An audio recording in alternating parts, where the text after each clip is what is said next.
नेहा ने जब सुमेध को बिना शर्ट के देखा तो वह पल उसके लिए अचानक आ गया। उसने कुछ ऐसा महसूस किया जिसे वो बता नहीं सकती थी। बस एक अनजानी सी घबराहट थी। दिल की धड़कन तेज हो गई और नजरें अपने आप झुक गईं। वो सुमेध को जाकर पीछे से पकड़ ली। सुमेध ने भी यह महसूस किया। कमरे में कुछ पल के लिए खामोशी गहरी हो गई। नेहा ने खुद को संभालने की कोशिश की, लेकिन भावनाएं शब्दों से आगे निकल चुकी थीं। दोनों की आंखें मिलीं और उस एक पल में कई अधूरी बातें कह दी गईं। कुछ हुआ, पर वह शब्दों में नहीं, खामोशी में हुआ। उस दिन के बाद नेहा पहले जैसी नहीं रही और सुमेध भी समझ गया कि यह सिर्फ एक पल नहीं था, बल्कि एक मित्रों, आज की कहानी है एक मालकिन नेहा और उसके नौकर सुमेध की, जिसमें दोनों प्यार में पड़कर कुछ ऐसा कर बैठते हैं जिसकी कल्पना भी उन्होंने नहीं की थी। पर ऐसी क्या बात थी सुमेध में जिसकी वजह से नेहा अपने पति, जो शहर के बहुत बड़े बिजनेस में से एक थे, उनको छोड़कर एक नौकर को दिल दे बैठी। मित्रों, आज की यह कहानी बहुत ही दिलचस्प है, तो इस कहानी को पूरा जरूर सुनना और अपनी राय कमेंट में जरूर बताना कि नेहा ने जो किया वो सही है या गलत। नेहा पढ़ी लिखी, समझदार और बेहद खूबसूरत महिला थी। वह अपनी जिम्मेदारियों को अच्छी तरह समझती थी और एक कामकाजी महिला होने के साथ साथ घर को भी पूरे मन से संभालती थी। उसकी शादी शहर के एक बहुत बड़े बिजनेसमैन राहुल से हुई थी। राहुल का नाम, पैसा और रुतबा तीनों शहर में मशहूर थे। शादी को 2 साल हो चुके थे। शुरुआत में सब कुछ ठीक लगा, लेकिन समय के साथ नेहा को एक बात साफ समझ आने लगी। राहुल हमेशा अपने काम में डूबा रहता। मीटिंग, पार्टियां, दोस्त, उसकी जिंदगी में सब कुछ था, बस नेहा के लिए वक्त नहीं। रात को घर देर से आना, फोन पर व्यस्त रहना और कभी कभी दोस्तों के साथ बाहर चले जाना राहुल की आदत बन चुकी थी। नेहा कुछ कहती नहीं थी, बस चुपचाप सब सह लेती थी। उसके चेहरे पर मुस्कान होती, लेकिन दिल के अंदर एक खालीपन धीरे धीरे बढ़ रहा था। एक दिन नेहा ने हिम्मत करके अपने मन की बात राहुल से कह दी। उसने शांत स्वर में कहा, राहुल, मैं भी तुम्हारे साथ बिजनेस में हाथ बटाना चाहती हूँ। मैं पढ़ी लिखी हूँ, कुछ तो कर सकती हूँ। राहुल ने उसकी बात पूरा सुने बिना ही रोक दिया। वह थोड़ा सख्त होकर बोला, नेहा, तुम्हें ऑफिस में काम करने की कोई जरूरत नहीं है। घर संभालो, वही काफी है। नेहा चुप रह गई। उसकी आंखों में सवाल थे, लेकिन शब्द नहीं। उसने सोचा था कि राहुल उसे समझेगा, उसकी काबिलियत पर भरोसा करेगा, लेकिन राहुल के लिए वह सिर्फ एक पत्नी थी, एक साथी नहीं। नेहा चुपचाप अपने कमरे में आ गई। राहुल अपनी बात कहकर फिर फोन में व्यस्त हो गया। नेहा ने आईने में खुद को देखा। वही चेहरा, वही आंखें, लेकिन अब उनमें चमक कम और सवाल ज्यादा थे। उसने सोचा था शादी के बाद वह सिर्फ किसी की पत्नी नहीं, बल्कि एक समझदार साथी बनेगी, लेकिन यहाँ उसकी काबिलियत की कोई जगह नहीं थी। राहुल अब अक्सर रात को बहुत देर से घर आने लगा था। उसकी आंखों में नशे की लाली होती और आवाज में बेवजह की चिड़चिड़ाहट। नेहा दरवाजा खोलती, कुछ कहने की हिम्मत जुटाती, लेकिन हर बार उसके शब्द अधूरे रह जाते। कभी अगर वह धीरे से पूछ लेती, इतनी देर क्यों हो गई, तो राहुल का गुस्सा अचानक फूट पड़ता। वह ऊंची आवाज में बोलता, ताने मारता और नेहा को हर बात का दोषी ठहरा देता। नेहा डर के मारे चुप हो जाती। उसके हाथ कांपते, दिल जोर जोर से धड़कता, लेकिन वह रोती नहीं थी। वह जानती थी अगर आंसू गिर गए तो राहुल और भड़क जाएगा। हर ऐसी रात के बाद नेहा अपने तकिए में अपना दर्द छुपा लेती। सुबह फिर वही मुस्कान, वही चुप्पी और वही अकेलापन। एक सुबह नेहा घर में लगे फूलों के गमलों के बीच खड़ी रंगों और खुशबू का चुनाव कर रही थी। कौन सा फूल ड्राइंग रूम में जाएगा और कौन सा पूजा के पास, वह चुपचाप सोच रही थी। तभी उसकी नौकरानी उर्मिला बोली, मालकिन, आप बहुत सुंदर हैं और बहुत किस्मत वाली भी। इतने बड़े बंगले में आप राज करती हैं। नेहा ने उसकी तरफ देखा। कुछ पल के लिए होंठों पर हल्की सी मुस्कान आ गई, लेकिन वह मुस्कान सिर्फ बाहर तक ही थी। अंदर ही अंदर उसका दिल भारी हो गया। उसने सोचा, क्या सच में यही किस्मत है? बड़ा घर, महंगी चीजें, लेकिन डर से भरी रातें और अकेली सुबह।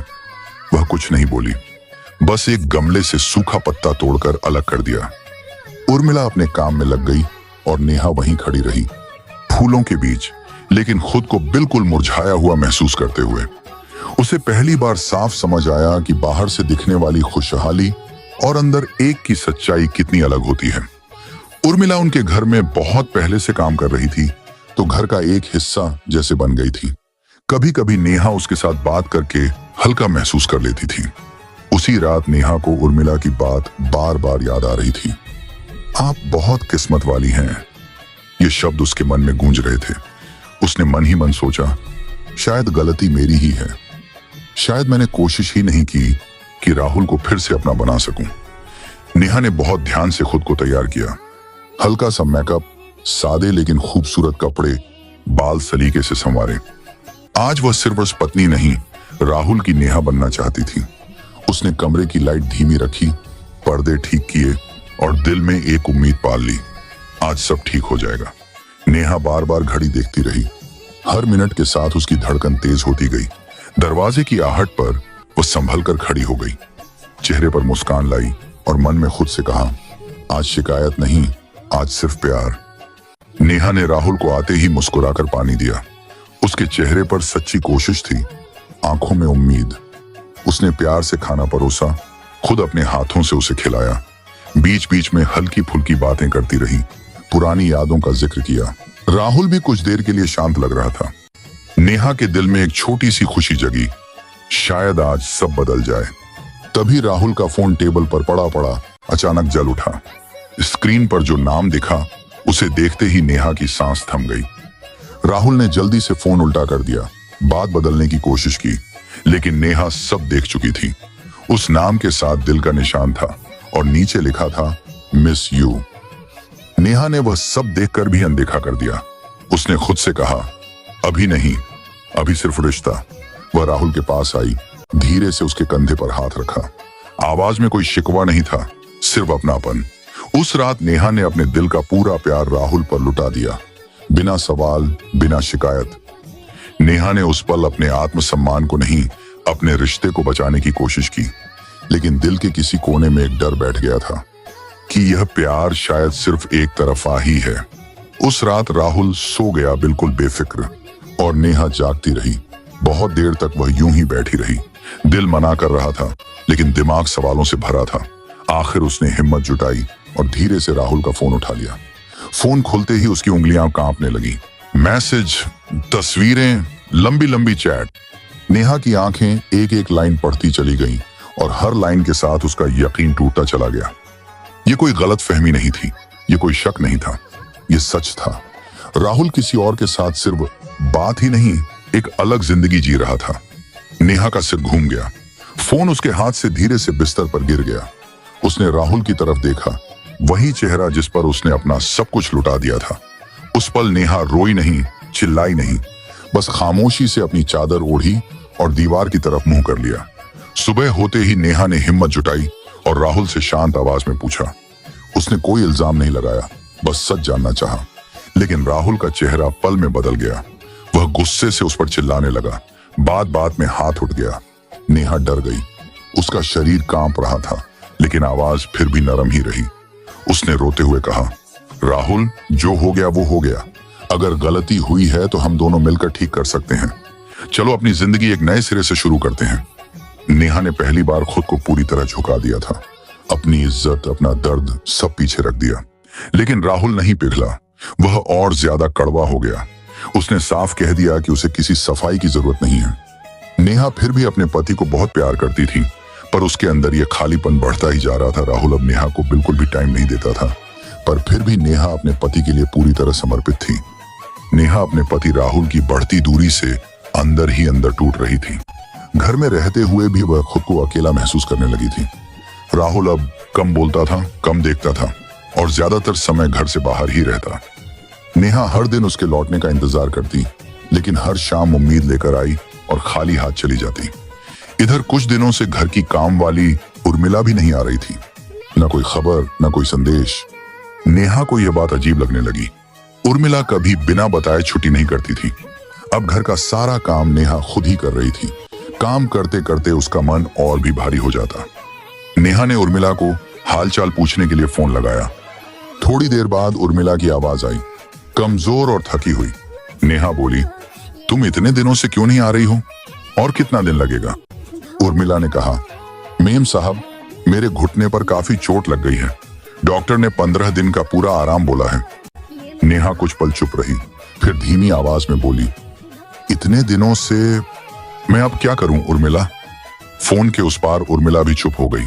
पर उर्मिला को अपने इलाज के लिए पैसे चाहिए थे। उसी समय उर्मिला का बेटा सुमेध अपनी माँ की देखभाल के लिए छुट्टी लेकर घर आ गया। उर्मिला ने उसे अपने पास बैठाया और बोली, बेटा मेरी जगह तू कुछ दिन काम पर चला जा। मेम साहब अकेली हैं, तुझे पैसे भी मिल जाएंगे और उनका काम भी रुक नहीं जाएगा। सुमेध ये सुनकर थोड़ा घबरा गया। उसने तुरंत मना कर दिया, नहीं माँ, मैं वहां कैसे जाऊंगा? लोग क्या कहेंगे? उर्मिला ने प्यार से उसका हाथ पकड़ा। आंखों में मजबूरी थी। बेटा मेम साहब अच्छी हैं, किसी को तकलीफ नहीं होगी, कुछ दिन की ही बात है। सुमेध चुप हो गया, कुछ पल सोचा, फिर गहरी सांस लेकर बोला, ठीक है माँ, अगर इससे आपकी चिंता कम होती है तो मैं ये काम कर लूंगा। अगली सुबह बंगले की घंटी बजी। नेहा ने दरवाजा खोला तो उसके सामने एक लंबा चौड़ा गोरा चिट्टा और मजबूत नौजवान शांत खड़ा था। नेहा थोड़ी चौंक गई। उसने संभल कर पूछा, तुम कौन हो? नौजवान ने सिर झुकाकर नम्रता से कहा, मेम, मेरी माँ उर्मिला ने मुझे भेजा है कुछ दिनों के लिए उनकी जगह काम करने। नेहा कुछ पल उसे देखती रही। उसकी आंखों में कोई चालाकी नहीं, बस सादगी थी। तुम्हारा नाम? नेहा ने पूछा। सुमेध, वही हल्की मुस्कान के साथ बोला। नेहा ने दरवाजा थोड़ा और खोल दिया। अंदर आने का इशारा करते हुए बस इतना कहा, ठीक है, आ जाओ। उस पल नेहा को नहीं पता था कि यह एक साधारण मुलाकात नहीं, बल्कि उसकी जिंदगी में आने वाले बड़े बदलाव की शुरुआत है। सुमेध को काम पर आते 3-4 दिन हो गए थे।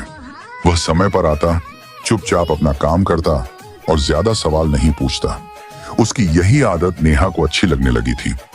कभी कभी काम खत्म होने के बाद दोनों बरामदे में थोड़ी देर बैठ जाते, बस हल्की फुल्की बातें, मौसम, फूलों की देखभाल या उर्मिला की तबीयत। सुमेध ज्यादा नहीं बोलता था, लेकिन जो भी बोलता सच्चा और सीधा लगता। नेहा पहली बार किसी से बिना डर बात कर पा रही थी। उसे महसूस होने लगा कि उसके अंदर का बोझ थोड़ा हल्का हो रहा है। किसी के सामने उसे खुद को समझाना या छुपाना नहीं पड़ रहा था। राहुल अब भी अपनी दुनिया में डूबा रहता था, घर में रहते हुए भी जैसे मौजूद नहीं था। लेकिन इन कुछ दिनों में नेहा ने यह जाना कि सुकून हमेशा बड़े वादों में नहीं, कभी कभी 2 सच्ची बातों में मिल जाता है। और उसे यह सुकून चुपचाप सुमेध की मौजूदगी से महसूस होने लगा था। पर जब भी रातें होती, वो राहुल का इंतजार करने लगती और प्यार लुटाने की कोशिश करती। पर राहुल गुस्सा, नशा और नेहा को हमेशा नजरअंदाज करता। नेहा रोती हुई सो जाती। उसका मन होता राहुल के साथ रोमांस करने का, उसके साथ टाइम स्पेंड करने का, पर राहुल हमेशा उसे नाराज कर देता, उसकी भावनाओं की कदर नहीं करता। एक दिन नेहा जल्दी जल्दी सीढ़ियों से उतर रही थी। ध्यान कहीं और था और अचानक उसका पैर फिसल गया। एक पल के लिए उसे लगा वह गिर जाएगी, लेकिन उसी समय वहीं काम कर रहा सुमेध आगे बढ़ा और उसने नेहा को अपनी बाहों में थाम लिया। नेहा की सांस एक पल को रुक सी गई, दिल जोर से धड़कने लगा। उसे खुद समझ नहीं आया कि यह डर था या कुछ और। सुमेध ने तुरंत उसे संभालते हुए धीरे से सोफे पर बिठाया। उसके चेहरे पर घबराहट साफ थी। मेम, ज्यादा तो नहीं लगी? उसने चिंता से पूछा। नेहा ने पैर हिलाकर देखा, हल्की सी मोच थी, चलने में दर्द हो रहा था। सुमेध चुपचाप दवाई ले आया। बिना कुछ कहे बहुत सावधानी से उसके पैर पर दवाई लगाने लगा। उसके हाथ नरम और सधे हुए थे। नेहा को एक अजीब सा सुकून महसूस हुआ। वह चुप रही, नजरें झुकी हुई। कमरे में कोई शब्द नहीं थे, बस एक खामोश एहसास था। दवाई लगाकर सुमेध पीछे हट गया और बोला, थोड़ी देर आराम कर लीजिए, ठीक हो जाएगा। नेहा ने धीमी आवाज में बस इतना कहा, थैंक्स। लेकिन उसके दिल में कुछ हलचल अब भी बाकी थी। एक दिन काम करते करते गलती से सुमेध के ऊपर पानी गिर गया। वह पूरी तरह भीग चुका था। कुछ पल वह वहीं खड़ा सोचता रहा, अब क्या करे। उसके पास अतिरिक्त कपड़े नहीं थे। थोड़ी झिझक के साथ उसने आवाज लगाई, मेम। नेहा बाहर आई। सुमेध ने नजरें झुकाकर कहा, मेरे कपड़े भीग गए हैं, अगर कुछ घंटों के लिए कपड़े मिल जाएं तो ये सूख जाएंगे, फिर मैं इन्हें पहन लूंगा। नेहा ने बिना कुछ कहे सिर हिला दिया और अंदर चली गई। सुमेध वहीं रुक गया। उसने भीगी शर्ट उतार दी और एक तरफ टांग दी। ठंडी हवा से उसके बदन में हल्की सिहरन दौड़ गई। वह चुपचाप इंतजार करने लगा। उसी वक्त नेहा कमरे में अलमारी खोल रही थी। उसका मन अजीब सी उलझन में था। वह खुद नहीं जानती थी कि यह घबराहट क्यों है। कपड़े हाथ में लेकर वह बाहर आई। दोनों की नजरें एक पल के लिए मिली और फिर अपने अपने रास्ते झुक गईं। नेहा ने कपड़े सामने रख दिए और बिना कुछ कहे वापस मुड़ गई। फिर बोली, तुम रूम में जाकर चेंज कर लो। सुमेध रूम में गया। नेहा को कुछ अजीब महसूस होने लगा। सुमेध अपनी बाल को पोंछ ही रहा था और पीछे से नेहा ने सुमेध को जाकर पकड़ लिया। सुमेध ने कपड़ों को हाथ में लिया और हकबकाकर बोला, ये क्या मैम, ये सब मैं।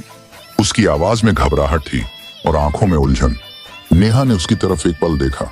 उस नजर में कोई सवाल नहीं था, कोई जवाब भी नहीं। सुमेध ने कहा, मैम ये गलत है। नेहा ने बस धीमी लेकिन सख्त आवाज में कहा, मुझे कुछ नहीं सुनना सुमेध, बस चुप रहो। सुमेध के अंदर भी कुछ ऐसा हलचल था। वो खुद को बहुत कोशिश करता रहा रोकने की, पर उसने नेहा के कमर पर हाथ रखते हुए उसे अपनी बाहों में खींच लिया और फिर दोनों उस पल में डूब गए। नेहा ने पहली बार इतना सुकून और इतना अच्छा महसूस किया। उसे पहली बार किसी लड़के से ऐसा रोमांस मिल रहा था। उसने कहा, सुमेध, आज तक मुझे एक अधूरापन महसूस होता रहा, लेकिन आज तुमने। उसने कसकर सुमेध को पकड़ लिया और कहा, डोंट स्टॉप सुमेध। अब हर दिन दोनों समय बिताने लगे। एक दिन सुमेध ने हिम्मत करके धीमी आवाज में कहा, मैम, हम जो कर रहे हैं वो गलत है। उसकी आंखों में डर था, सम्मान भी और उलझन भी। नेहा कुछ पल खामोश रही। फिर उसने गहरी सांस ली और शांत लेकिन भारी आवाज में बोली, कोई गलत नहीं है सुमेध। सुमेध ने हैरानी से उसकी तरफ देखा। नेहा आगे बोली, जब मेरे पति के लिए कुछ भी गलत नहीं है तो मेरे लिए क्यों? उसकी आवाज हल्की कांप रही थी लेकिन शब्द साफ थे। क्या मुझे हक नहीं है किसी मर्द से सुकून का एहसास पाने का? जब मेरा पति मुझे वो सुकून नहीं देता जबकि मैं उसकी हकदार हूं। नेहा की आंखों में आंसू नहीं थे, बस सालों का दबा दर्द था। मैंने सब निभाया सुमेध, प्यार, भरोसा, इज्जत, लेकिन बदले में मुझे सिर्फ खामोशी मिली। सुमेध कुछ नहीं बोला। वह समझ गया था कि यह किसी गलत चाहत की बात नहीं, बल्कि एक टूटी हुई औरत की अधूरी जिंदगी की पुकार है। उस पल दोनों चुप थे, लेकिन उस चुप्पी में एक सच्चाई थी। अब यह रिश्ता सिर्फ हालात का नहीं, बल्कि दो टूटे दिलों का सहारा बन चुका था। नेहा अब हर दिन सुमेध के साथ कुछ समय बिताने लगी थी।